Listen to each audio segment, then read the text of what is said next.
नमस्कार, आप देख रहे हैं बीपीए न्यूज। देश का सच दिखाते हैं हम। मैं आपके साथ रितिका श्रीवास्तव। आइए नजर डालते हैं देश दुनिया की बड़ी खबरों पर। राज्य मंत्री ने पिता की दुकान पर चलाया हथौड़ा, या आखिरी निशानी कह रो पड़ी गुलाब देवी। अतिक्रमण की जद में थी। चंदौसी में नगर पालिका परिषद की ओर से पिछले एक सप्ताह से अतिक्रमण हटाओ अभियान चलाया हुआ है।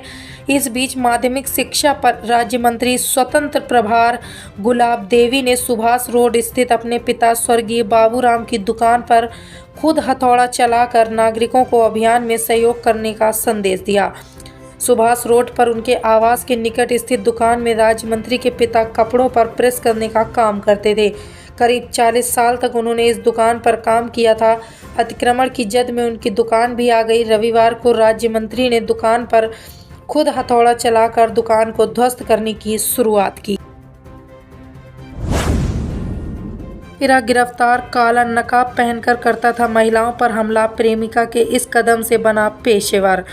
महिलाओं पर जानलेवा हमला करने वाले सिरफिरे युवक को झंगहा पुलिस ने रविवार को गिरफ्तार कर लिया। आरोपी की पहचान झंगहा के राजधानी टोला मंगलपुर निवासी अजय निषाद 20 पुत्र स्वामीनाथ के रूप में हुई। अजय 5 माह से 5 महिलाओं पर रात के अंधेरे में सोते समय चेहरे और सिर पर जानलेवा हमला कर चुका था, जिसमें एक महिला की मौत हो चुकी थी।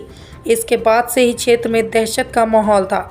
पुलिस 5 माह से आरोपी का पता लगा रही थी। सीडीआर और सीसीटीवी कैमरे की मदद से अजय की पहचान हुई है। पुलिस लाइन्स में रविवार की एसएसपी डॉक्टर गौरव ग्रोवर ने महिलाओं पर हुए 5 घटनाओं का पर्दाफाश किया। एसएसपी ने बताया कि इसके लिए एसपी उत्तरी जितेंद्र कुमार श्रीवास्तव और सीओ अनुराग सिंह के नेतृत्व में टीमें लगाई गई थीं। पूछताछ में आरोपी ने बताया कि वर्ष 2022 में आरोपी पर महिला मित्र ने दुष्कर्म का केस दर्ज कराया था, जिसमें वह जेल भी गया था। इसी कारण वह पेशेवर अपराधी बन गया। कटेहरी में अखिलेश यादव बोले, भाजपा के इंटरनल सर्वे में हार की बात आई सामने। पूर्व सीएम अखिलेश यादव ने रविवार को कटेहरी में कहा कि दिल्ली और लखनऊ के इंजन आपस में टकरा रहे हैं, इनके नारे तक टकरा रहे हैं। इसी के चलते डीजीपी की नियुक्ति नहीं हो पा रही है। दिल्ली दरअसल किसी और को चाहती है। अखिलेश ने सीएम योगी आदित्यनाथ पर तंज कसते हुए कहा कि संत मुनि और ऋषि कम बोलते हैं, लेकिन कलयुग में कटुता की बातें की जा रही हैं। कहा कि इनके इंटरनल सर्वे में हार की बात आई है, इसलिए चुनाव टाल दिया। इनको लगा कि छठ पर्व मनाने जो लोग घर आएंगे वो इनके खिलाफ ही वोट करेंगे।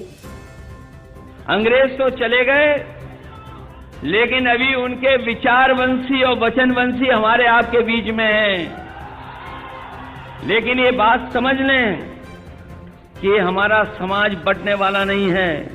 उत्तर प्रदेश की जनता और कटेहरी की जनता सौहार्द पसंद करती है, भाईचारा पसंद करती है, आपस में मिलकर के रहने का काम करते हैं। और सच्चाई तो ये है, जब से पीडीए का नारा हम लोगों ने दिया है, मैं अपने इन कार्यकर्ताओं को बधाई दूंगा। ये सरकार वाली गलती न करें। सरकार को पीडीए में भी डीएपी दिखाई दे रही है।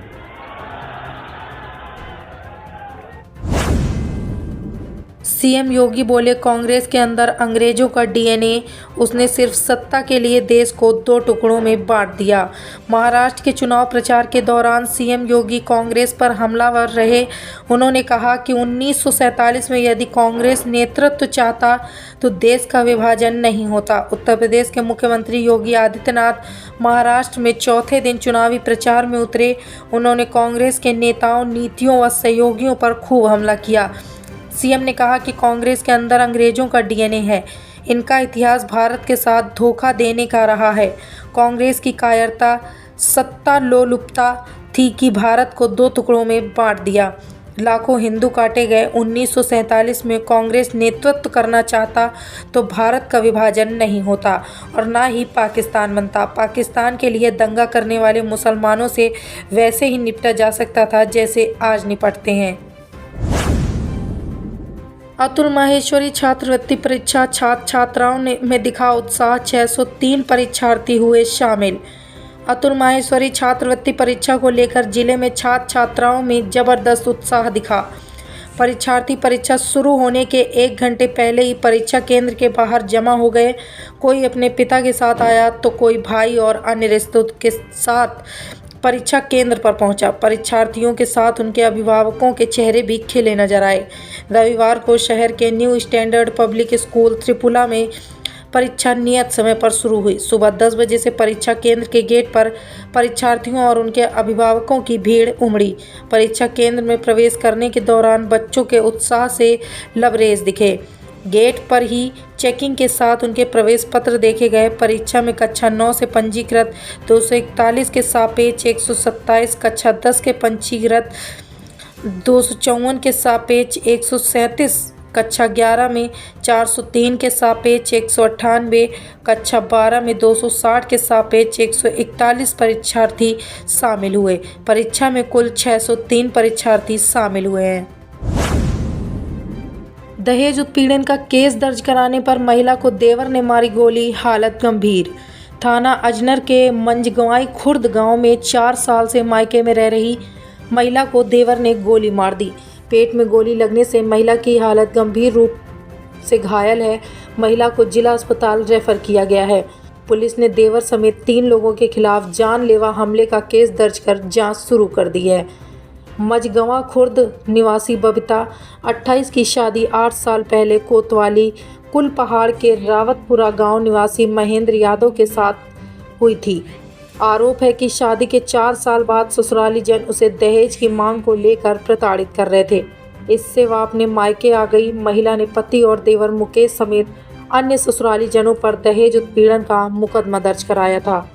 महिला के फायरआर्म इंजरी आई है। सूचना प्राप्त होते ही उसे उपचार हेतु चिकित्सालय ले जाया गया, जहां पर डॉक्टर द्वारा ब्लैकनिंग व टैटूइंग की पुष्टि की गई है। मजरूह की हालत स्थिर है।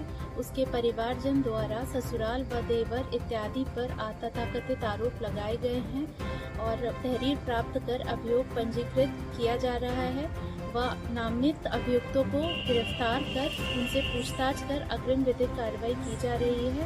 सभी पहलुओं पर जांच प्रचलित है और शांति व्यवस्था कायम है।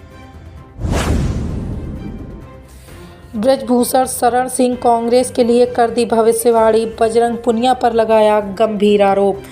यूपी के गोंडा में भारतीय कुश्ती महासंघ के पूर्व अध्यक्ष व पूर्व सांसद ब्रजभूषण शरण ने सिंह का दर्द छलका। कहा कि भारतीय कुश्ती की दुनिया में धाक थी, लेकिन अब कुश्ती दुर्भाग्य के दौर से गुजर रही है। उन्होंने दिल्ली में धरना देने वाले पहलवानों को आड़े हाथों लिया। कहा कि जब इन लोगों ने धरना दिया तो कहते थे कि कुश्ती बचाने आए हैं।